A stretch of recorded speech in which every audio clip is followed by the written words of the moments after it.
Not many people know that you can add sections within your main tasks in Asana so that your subtasks have more organization. And when people do know about this feature, like maybe they saw it somewhere, they typically don't know how to set it up.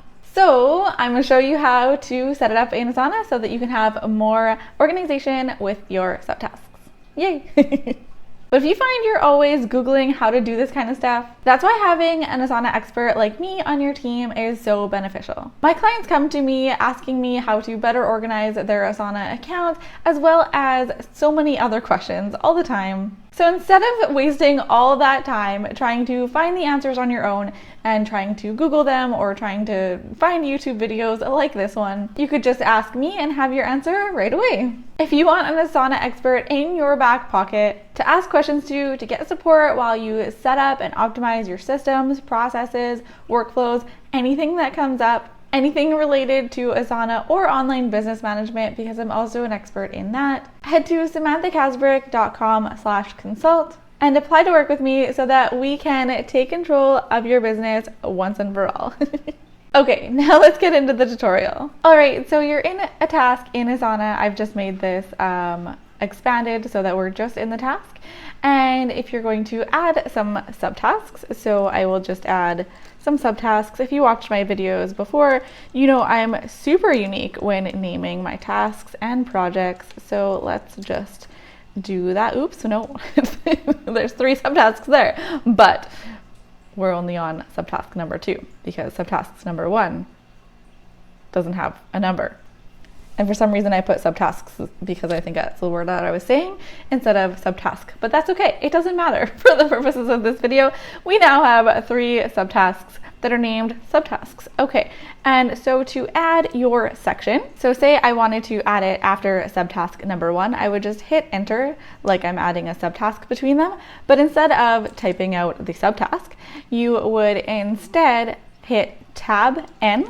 That is the shortcut to get your section, and you'll see the new section pop up, and then you can add in your section name right there, and that creates that section. It'll underline it after you click away from it, and then you can continue adding new subtasks underneath, or you can tab N again to add another section there. So you can add as many as you'd like and organize it in however way that you would like.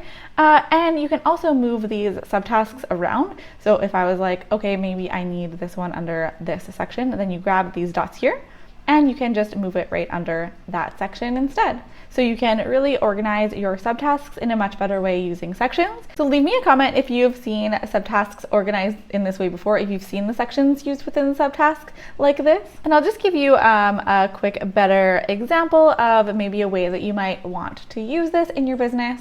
So an example of this could be if you are planning something in advance that has a bunch of moving parts and that needs to be completed in different phases. So a way that I have used it with clients, for example, is by planning out a big launch. So this could be for an online course or a group coaching program. You could separate your subtasks into different phases.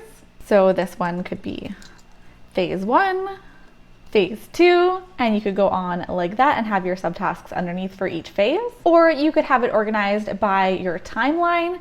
So let's say this is for the tasks that need to be completed for 3 months out.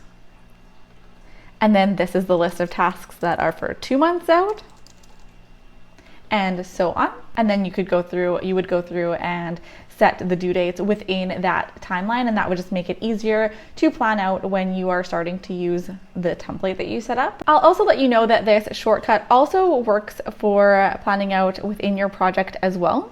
So if you go into your project, you'll see the project has sections, and it has this option here to add a section, but you can also use that same shortcut. So if I were here and I was just, typing away my tasks and I hit enter, then I could go tab N, and it would also bring up the new section option. And there are so many ways that you could use these sections within a project. But for example, if you are storing your SOPs in Asana, you could use these sections to categorize your SOPs.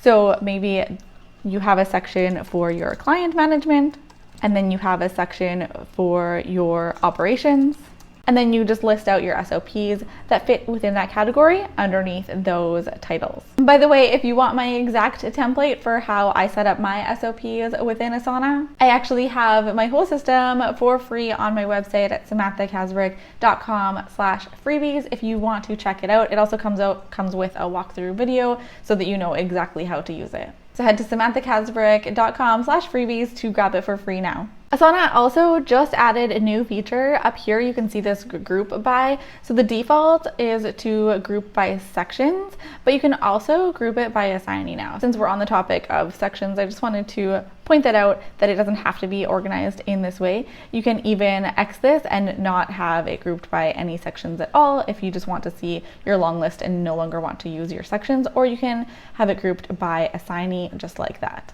Now, if you are looking for even more ways to save time with Asana, check out this video next for my top 3 tips. You might not be using these features, but you should be. All right, thank you so much for watching. Let me know in the comments if you have any questions about Asana or anything I shared with you today. Otherwise, I will see you next week. Thanks so much for watching. Bye.